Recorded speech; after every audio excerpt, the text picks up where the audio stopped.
श्री गुरुचरणं श्री ललिता सहस्रनाम स्तोत्र करन्यासः। ओम अस्य श्री ललिता सहस्रनाम स्तोत्रमाला महामन्त्रस्य वशिन्याति वाग्देवता ऋषयः अनुष्टुप् छन्दः श्री ललिता परमेश्वरी देवता श्रीमद्वाग्भवकूटेति बीजं मध्यकूटेति शक्तिः शक्तिकूटेति कीलकं मूलप्रकृतिरिति ध्यानम्। करन्यासम्। ओम ऐं अंगुष्ठाभ्यां नमः। ओम क्लीं तर्जनीभ्यां नमः। ओम सौं मध्यमाभ्यां नमः। ओम सौं अनामिकाभ्यां नमः। ओम क्लीं कनिष्ठिकाभ्यां नमः। ओम ऐं करतलकरपृष्ठाभ्यां नमः। अंगन्यासः।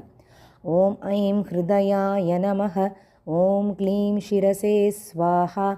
ओम सौं शिखायै वषट्। ओम सौं कवचाय हुम्। ओम क्लीं नेत्रत्रयाय वौषट्। ओम ऐं अस्त्राय फट्। ओम भूर्भुवः सुवरोमिति दिग्बन्धः।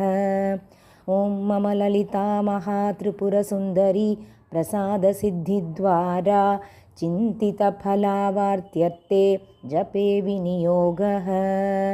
ध्यानं सिन्दूरारुणविग्रहां त्रिनयनां माणिक्यमौलिस्फुरत् तारानायकशेखरां स्मितमुखीम् आपीनवक्षोरुहाम्।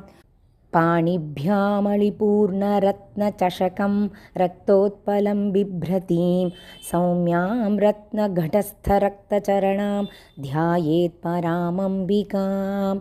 अरुणां करुणातरङ्गिताक्षीं धृतपाशाङ्कुशपुष्पबाणचापाम् अणिमादिभिरावृतां मयूकैः अहमित्येव विभावये भवानीं।